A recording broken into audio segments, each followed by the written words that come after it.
Good morning, everybody. My name is David Kaplan. I'm the adjutant of this Giles B. Cook Post 53 of the American Legion, and I'm going to be the master of today's ceremony. I want to welcome everybody here at Post 53. I would have preferred to have this event outside like we did last year, but unfortunately, y'all know what's going on with the weather. We got 2 inches of rain coming tonight, so we got to move it indoors. So we have approximately 750 members of the Post's extended family. That includes our members, our Sons of the Legion, and our auxiliary members that are here with us today. And our post is committed to serving our military, families, and the community at large. So I want to thank everybody for taking the time out of your busy schedules to come out here and be with us today and recognize our nation's veterans. First, I want to ask you all to rise briefly for a moment of silence to honor the deceased who are not here with us today.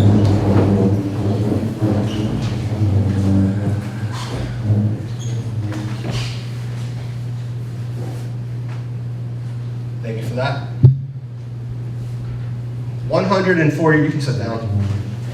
104 years ago, the guns fell silent. World War I was finally over.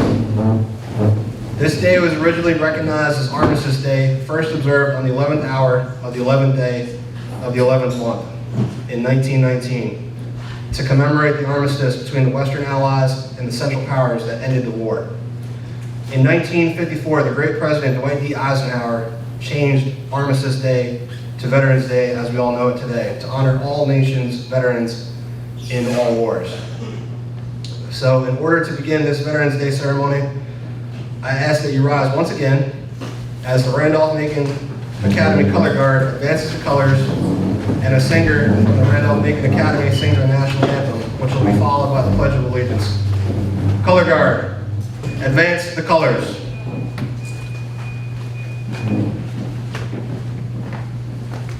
Legion members, present arms.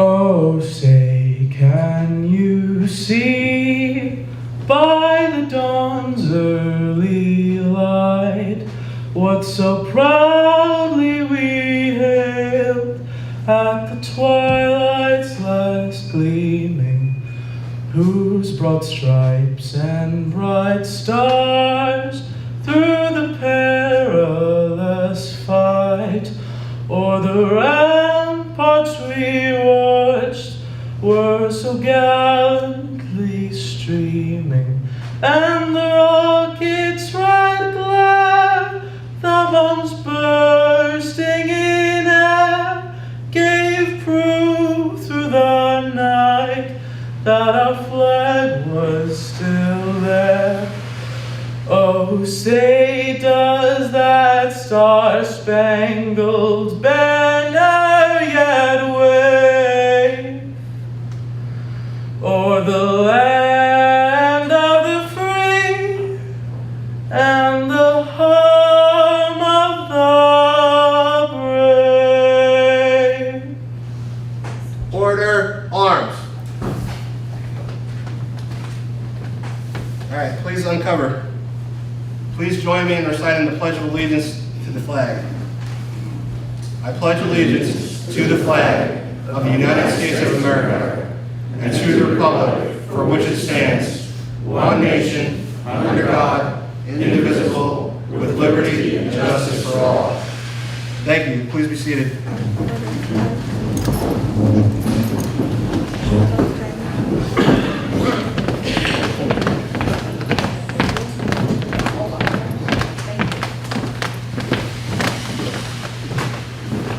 Normally our chaplain would be here to offer the prayer. Our chaplain's not here. If you want to stand for prayer, you can. If not, you're more than welcome to sit. I'm going to go ahead and lead prayer since our chaplain's not here. So I'm kind of triple hatting today. So, oh God, we bow our heads in thankfulness for the victories that thou hast granted us. To us and to those peoples who have united with us to stamp out the evils of aggression intolerance, and greed. We beseech thee to bring the blessings of understanding to the families and friends in this land and other lands, and of those who have given their lives, that men and women may be free. O God, that those closest to the fallen may mingle the pain of their losses with the ennobling light of sacrifice for civilization. Sacrifice for a better world for this and other generations yet unborn. Grant to us too, O God, the courage to so live with the family of nations around the world that the end of strife will be the beginning of enduring peace. Grant us patience in planning with our fellow men and women a world in which nations may resolve their difference by peaceful means. Touch thou the soul of people in every land with the enduring light of wisdom, so they may form a brotherhood and sisterhood which will strive to further the arts of peace under laws and ethics blessed by thy love. Grant us now that continued blessing upon unity and strength that makes victories possible in war, that we may win greater victories of peace. Amen. Amen.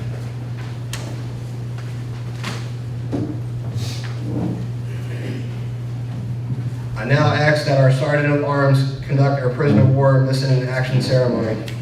Sergeant of Arms Piplani will be taking care of that.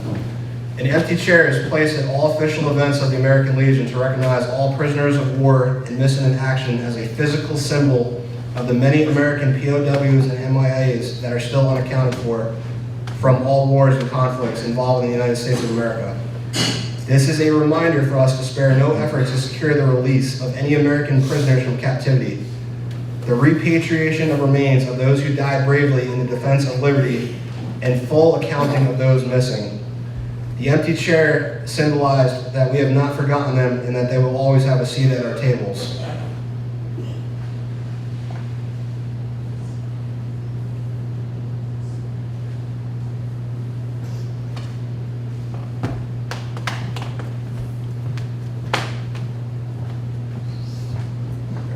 Y'all may be seated again.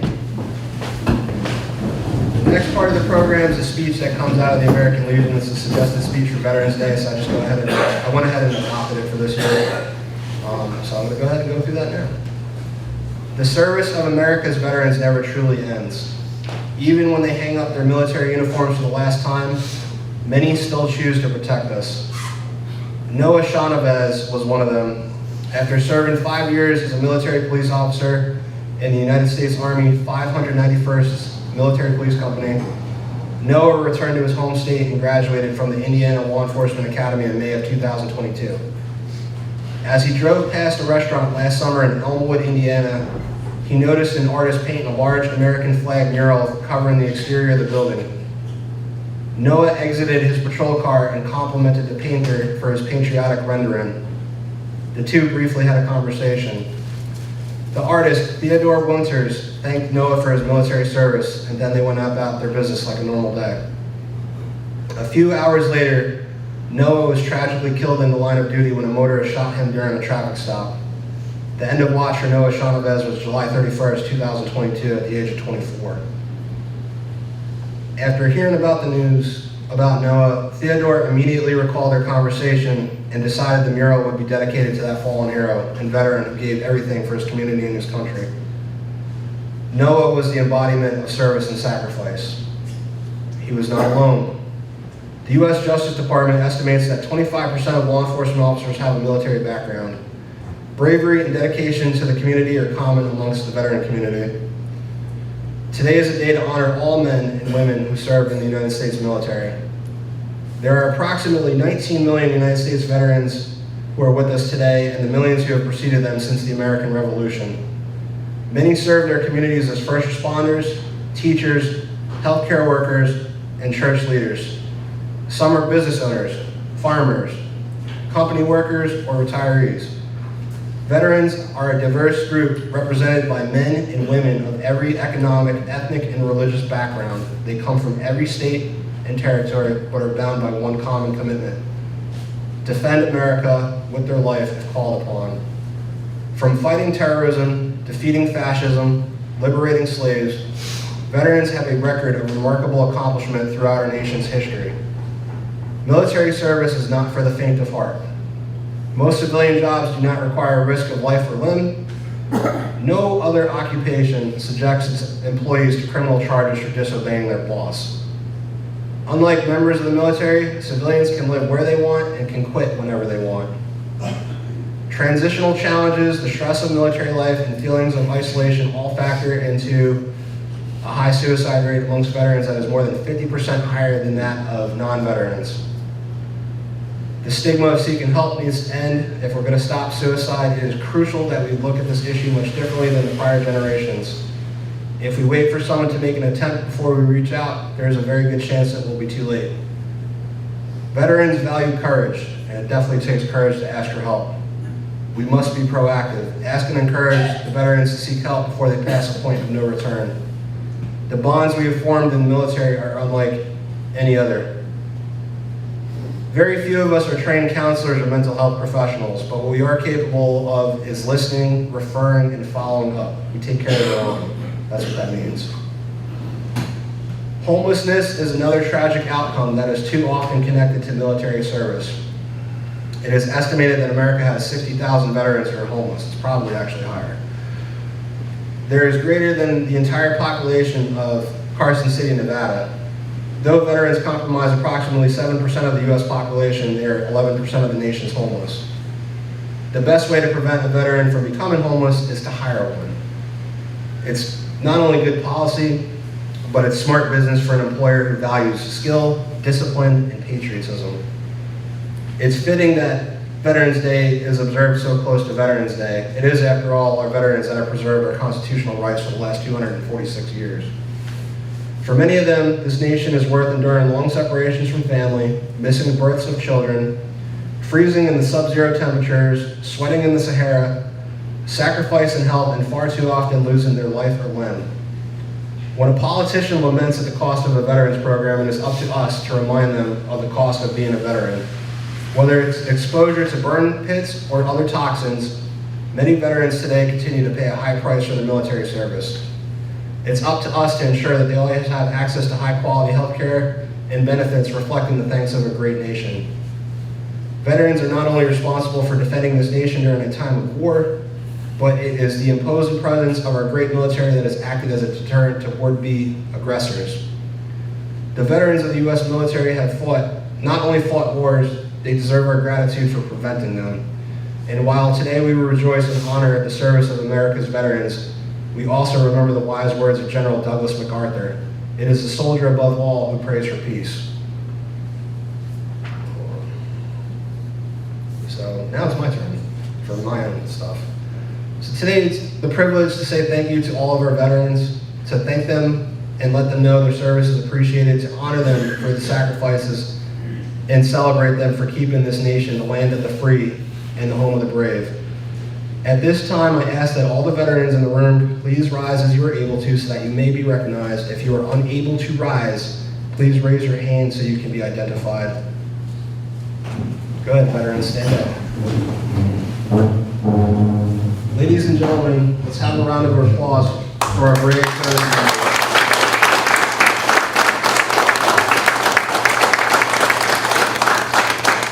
Thank you all for your service. You may be seated. Being the adjutant of this post and the master of today's ceremonies, I have the privilege of providing some of my own remarks before moving on with our program. Some of you probably remember from last year's ceremony. Today is November 11th. It is also my birthday in addition to Veterans Day. So I'm going to ask you for another gift again this year. This year I'm only going to ask that you give me your ear, which you've already given me for a good bit already. I recently personally passed beyond 20 years of service between my time in both the United States Marine Corps and the United States Army. My own retirement's now looming. I say this because I see it as a time of transition for me, like the transition our nation is currently undergoing. Our nation faces uncertain times. Our economy has been like a roller coaster the past year, and emotions have seemed to overcome rational thought and politics on both sides of the aisle. Europe is bleeding once again. There is an ever-increasing threat from Russia and China. Even in times of great uncertainty, it is our members of the armed services who always stand ready to defend our way of life. I've seen trouble abroad in active duty in Iraq and Afghanistan and here at home in the streets of Washington, D.C. during my 20 years. If there's one thing I definitely know, it's abundantly clear to me that our nation definitely still needs our veterans. Our nation needs us to lead from within our communities, to partner with our civilian friends, using our unique skills and discipline to better our community, our state, and our nation. Maybe it's just me because I'm close to retiring from uniform service, but I definitely see a generational change happening once again. Many of my peers, some who I've deployed with, they're all retiring soon, if not already. All of them are lifelong friends, but we all see things the same way. It's our turn to pass the torch on to the junior enlisted and to our children. It's our turn to finish showing them the way, so like children who become adults, they can go on and carry the torch forward again. It's a great responsibility, and we can never forget the lessons of those who came before us. Freedom is never more than one generation away from extinction, gone because of laziness, inaction, or indifference. I ask that everybody here remember to always carry the bright light of freedom into darkness, always protecting American freedom. We all have different ways of doing things. It's what makes our nation great. Discussion and debate are always better than force. Remain firm but fair. The pen is definitely mightier than the sword, as we all know. There are many more lessons in life ahead. Retirement from the uniform ends one chapter and simply begins another. There's always work to be completed. A veteran's work is never really finished. It takes a strong community to accomplish great things. Our community is a strong community, but we can be stronger though.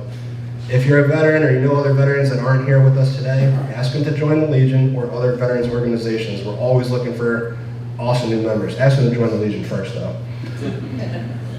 To my younger crowd, service members and civilians alike, you may not always agree with us older people, but you can always learn from us. Learn our good, our bad, and use it wisely. Find a way to be better than we are. It works the other way too, for us old heads.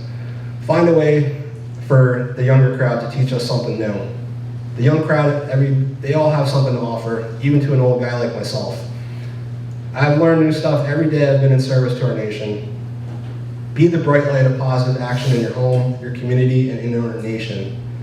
Accept ownership of everything you do, good or bad, and you will do well. Learn from your mistakes and your failures. We've all been there, probably made similar mistakes and recovered. I want you to do well. I have confidence you will do well. And I know for the younger crowd, I will be there to help guide you if need be. Even after retirement, I am and I always will be a United States veteran. Like I learned from the first day I stepped foot in Parris Island just over 20 years ago, I'm not going to leave you behind. None of our veterans will. So to the younger generation, your time to rise is coming, and we're going to stand with you. The torch is yours. Carry it well.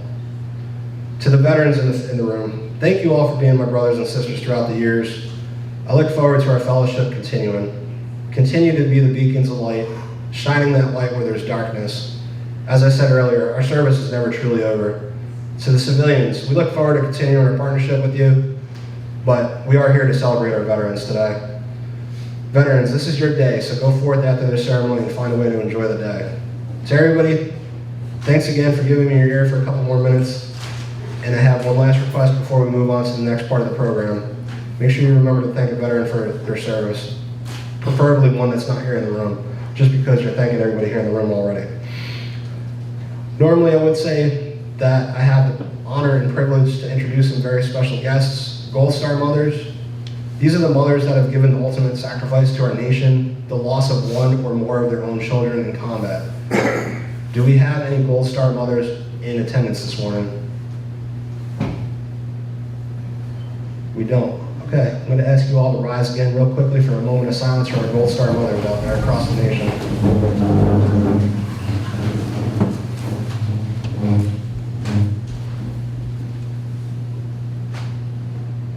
Thank you. Did have some guests I was going to introduce, but they're not all here, so I'm going to skip past it. Quite a few of them. I will introduce my commander, Rick Kinsey, who's sitting here immediately to my right. Our Sergeant at Arms, Mr. Piplani, Layla Piplani, goes by Pip. We have our historian right over here to my left. This is Mr. Charles Mills. So those are our officers for Post 53. We have our auxiliary here helping us out, getting all the stuff set up for after the ceremony. And we also have Mr. Jim Shepard here from the Elks, the Exalted Ruler of the Elks.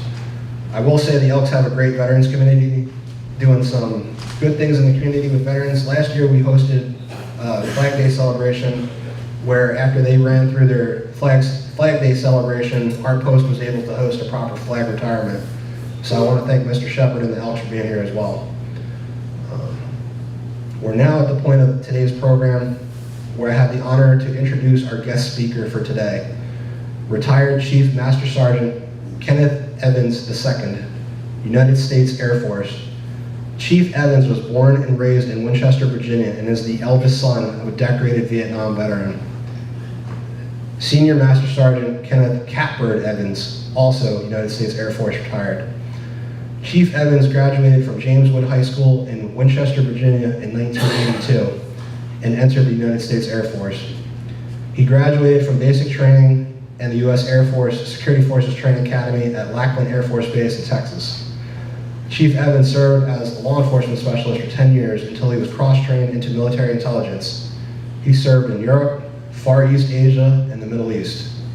Chief Evans completed 6 combat deployments, including 3 to Iraq and 3 to Afghanistan. Chief Evans received honorable recognition for his service from the U.S. Special Operations Command, Central Command, and other government agencies. He's earned many honorable awards and decorations during his time in service.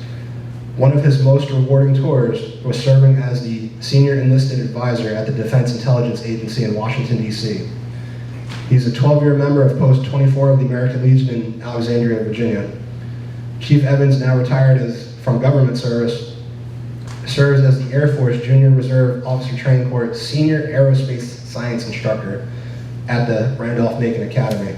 Chief Evans, I'd like to invite you up here to give your keynote speech. Thank you very much. Thank you, everybody, and welcome.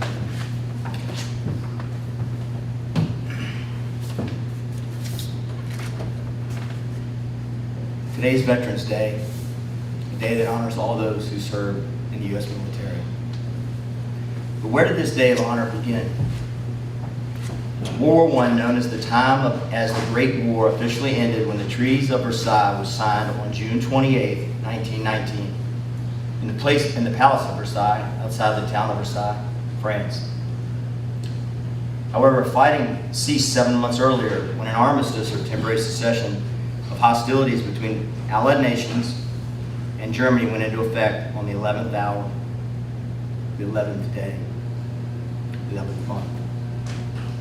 For that reason, November 11th, 1918 is generally regarded as the end of the war to end all wars. This year's theme for Veterans Day, selected by the Department of Veterans Affairs, is honor. As I prepared for this event, I reflected on my 39 years of honorable service.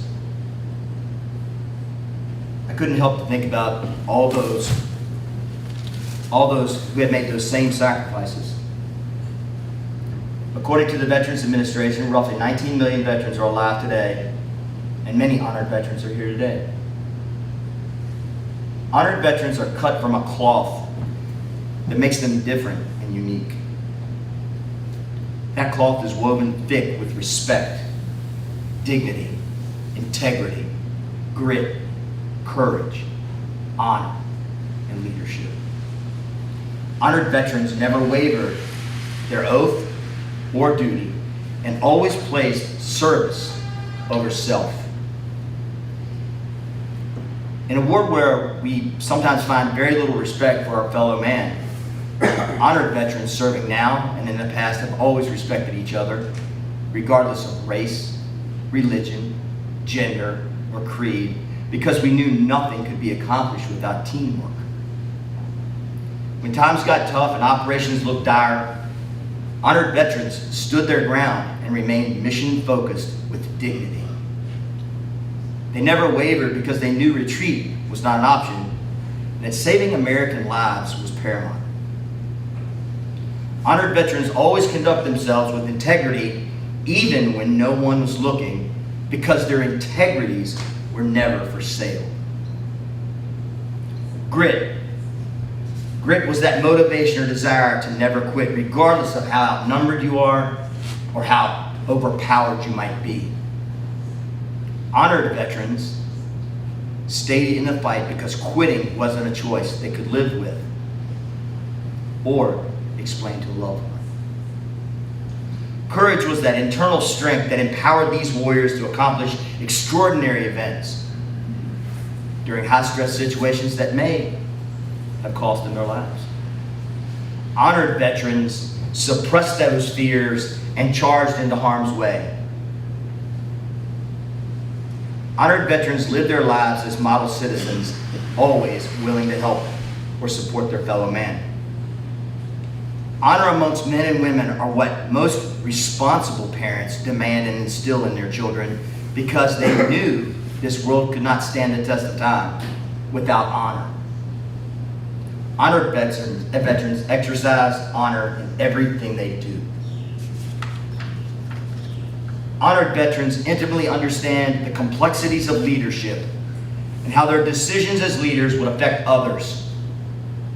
Strong leaders know their strengths and their weaknesses and build strong teams around them so when decisions or tasks are tough, we make the right call. Honored veterans lead with integrity, always exercising dignity, respect, grit, honor. So as we go about our lives today on Veterans Day, let us not forget the many honored veterans who have served and continue to serve our great nation today. It is truly a testament to their honor and commitment that we as citizens of this great nation remain free.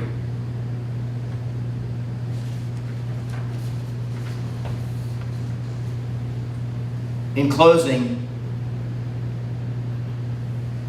I greatly appreciate the invitation to speak to this audience today and this group. I'm proud to have served. I'm proud to have served with you. I may have not served with you personally, but we've all served together. And I thank you for your service. May God bless our veterans. God bless this nation. Thank you.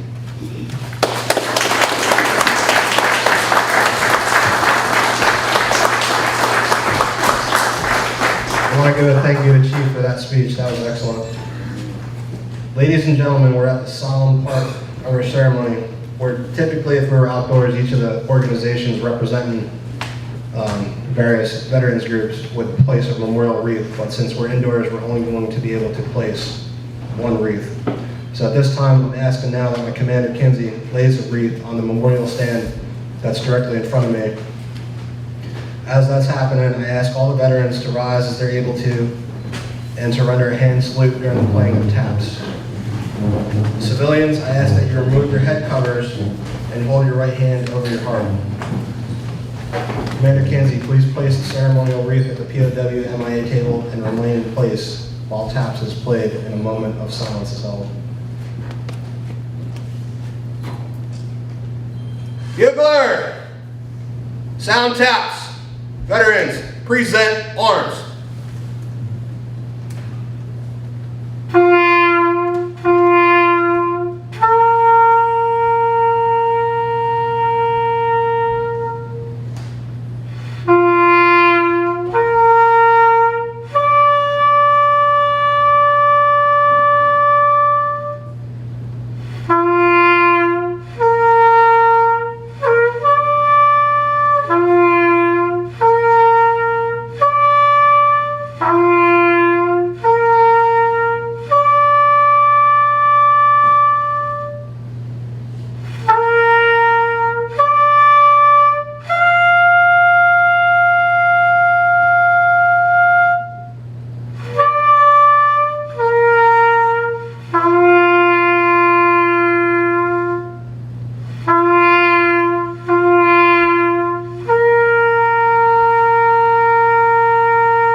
Order, arms.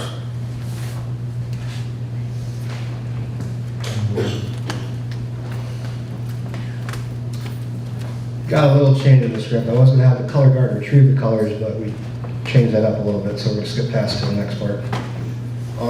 We're going to go into closing prayer now instead.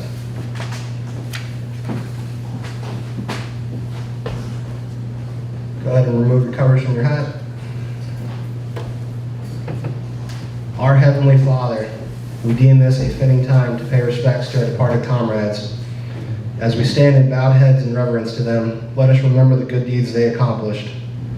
Let us revere them as good soldiers who fought the good fight for a just cause. Let us silently pray for peace, the peace that passes all understanding.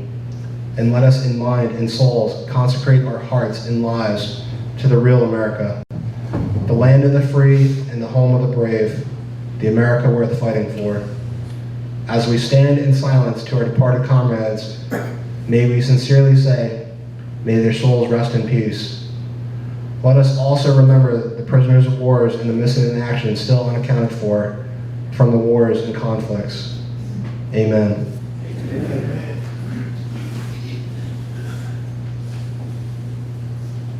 Ladies and gentlemen, this concludes today's official ceremony. Thank you all for attending. Everybody is welcome to stay here for lunch. I'm going to go into some extra stuff that's not actually part of the ceremony, but I do want to give out some recognition to where it's due. Mr. Ed Richards, please come to the front of the room if you would.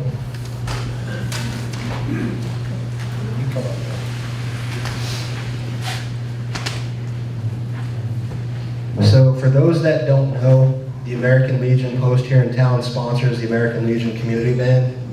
One of the things that the American Legion Community Band does is at one of their annual concerts, they host a drive to raise funds for the Veterans Emergency Relief Fund. And so it was last night at our executive committee meeting that Mr. Richards attended and presented us with a check for $500 for our Veterans Emergency Relief Fund.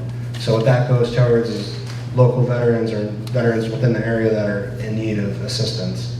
So I'd like to thank Mr. Richards and the American Legion Community Band for that donation of funds.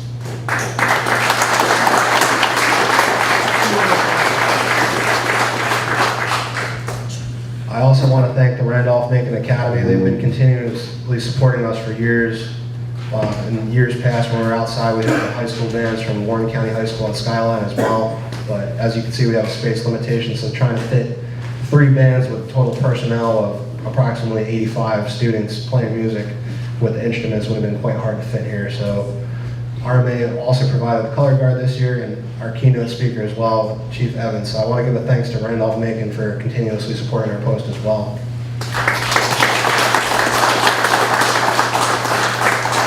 With that being said, it's now time to move on to our celebration piece. So, like I said, everybody's welcome to stay for lunch. Our lunch is right there off of my left shoulder, behind your right shoulder.